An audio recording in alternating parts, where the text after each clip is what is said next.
State bank of India ने recently MCLR raise किया है।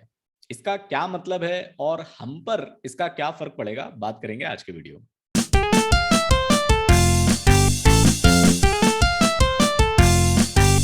हेलो दोस्तों, मेरा नाम शोएब है और साथ में अभिषेक। नमस्ते। एक फिल्म थी, उसमें परेश रावल के पास एक कैरेक्टर आता है भागते हुए, घबराते हुए, और कहता है कि साहब दुकान में आग लग गई। परेश रावल बोलता है मुझे क्या। वो कैरेक्टर बोलता है और घबरा कर कि साहब आपकी दुकान में आग लगी। परेश रावल एकदम रिलैक्स होके कहता है कि फिर तुझे क्या। ये जो मुझे क्या और तुझे क्या का सीन है, ये मुझे आज के टॉपिक से ही याद आया। एमसीएलआर होता है marginal cost of funds based lending rate. और मैंने कभी भी इतना फाइनेंस नहीं पढ़ा कि मैं ये समझ पाऊं कि ये है क्या। और इसलिए जब ये न्यूज़ देखी कि एसबीआई ने एमसीएलआर को रेज किया है, तो मेरा रिस्पांस वही था कि इससे मुझे क्या। लेकिन थोड़ा डिटेल में पढ़ा तो पता चला कि इससे आपके एग्जिस्टिंग लोन की ईएमआई बढ़ सकती है।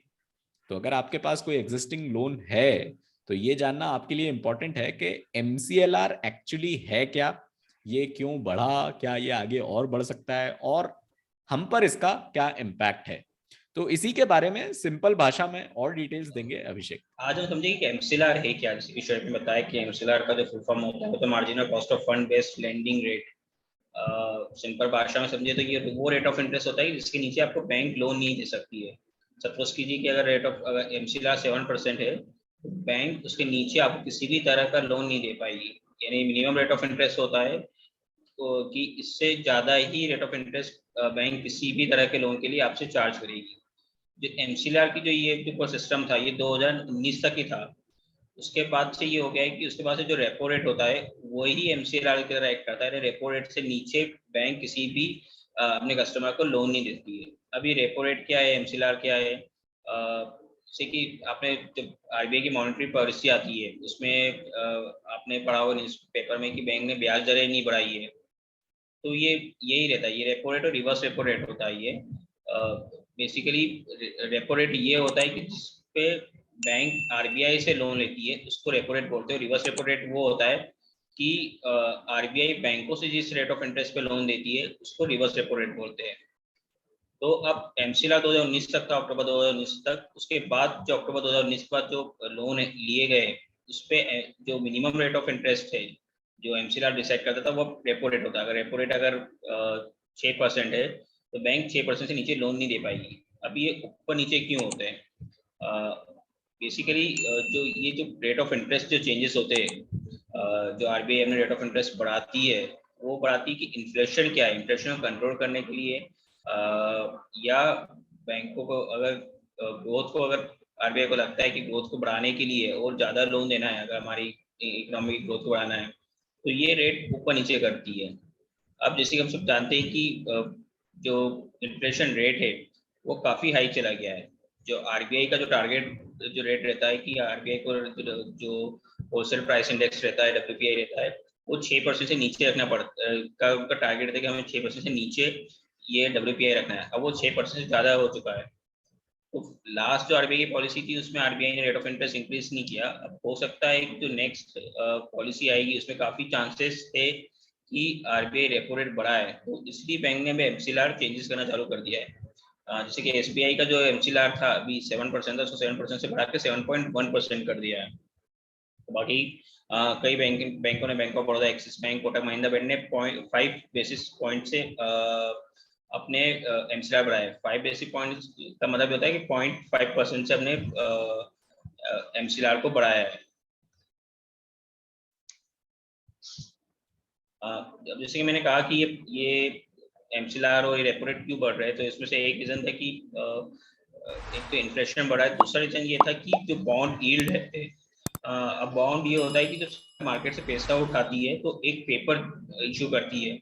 उस पर ये लिखा रहता है कि हम इतने पैसे उठा रहे हैं, इतने टेन्योर के उठा रहे हैं और इतने रेट ऑफ इंटरेस्ट पे आपको इतना रेट ऑफ इंटरेस्ट पे करेगा, उसको बॉन्ड कहते हैं। तो जो 10 साल का बेंचमार्क बॉन्ड है, 10 साल के जब सरकार लोन लेती है, मार्केट से पैसा उठा लेती है, तो उसकी जो रेट ऑफ इंटरेस्ट है वो भी बढ़ गया है।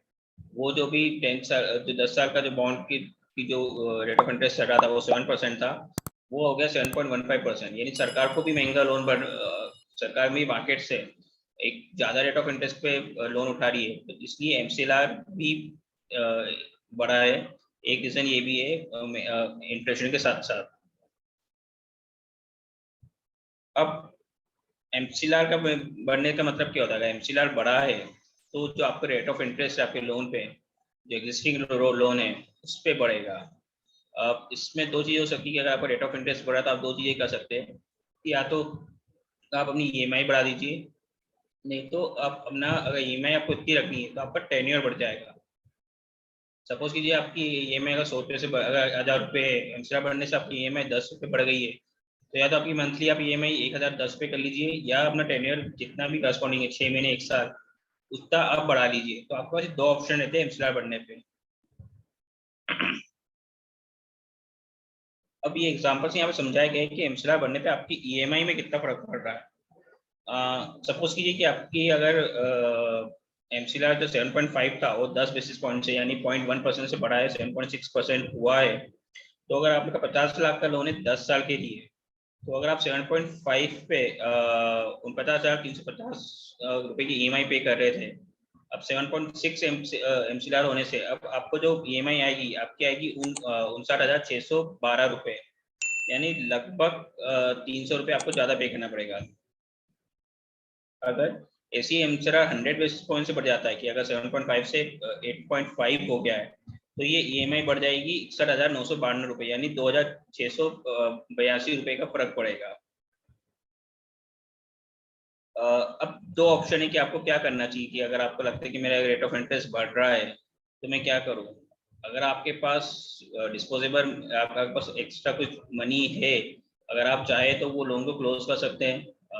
अगर आपने टैक्स सेविंग के लिए लोन लिया हुआ है तो आप अगर लोन क्लोज नहीं करना चाहते तो ये बेटर रहता है कि आप अपनी ईएमआई बढ़ा दीजिए, टेन्योर नहीं बढ़ाइए, क्योंकि अगर आप टेन्योर बढ़ाते हैं तो आप उस लोन पे उतना ज़्यादा उस समय के लिए इंटरेस्ट पे करेंगे। तो अगर आप कैपेसिटी है कि अगर आप ईएमआई ज़्यादा बड़ी हुई ईएमआई अफोर्ड कर सकते हो तो आपको हमेशा ज़्यादा बड़ी हुई अपनी ईएमआई पे करना चाहिए एज कम्पेयर टू आपको टेन्योर बढ़ाने के। तो ये था बेसिकली कि एमसीएलआर बढ़ने से क्या होगा, कि एमसीएलआर बढ़ने से आप पे क्या इफेक्ट पड़ रहा है। सीधे से अगर आपने 2019 के पहले लोन लिया है, किसी भी तरह का लोन लिया है, तो उसका रेट ऑफ इंटरेस्ट बढ़ने वाला है। और आरबीआई की जब अगली मॉनेटरी पॉलिसी आएगी नेक्स्ट मंथ, तो उसमें काफ़ी चांसेस है कि रेपो रेट भी बढ़े। तो जिन्होंने 2019 के बाद, अक्टूबर 2019 के बाद लोन लिया था, तो उनके भी रेट ऑफ इंटरेस्ट आगे जाके बढ़ने वाले हैं। तो इस टॉपिक के साथ साथ जो हमने एक टॉपिक कवर किया वो तो था ही, और कुछ एडिशनल पर्सनल फाइनेंस की टिप्स भी अभिषेक ने आपको दी कि आप क्या कर सकते हैं अपने होम लोन को लेकर और अपने ईएमआईज को लेकर। तो आई होप आपके लिए हेल्पफुल रहेगा ये वीडियो। अगली बार फिर मिलेंगे, तब तक के लिए टेक केयर।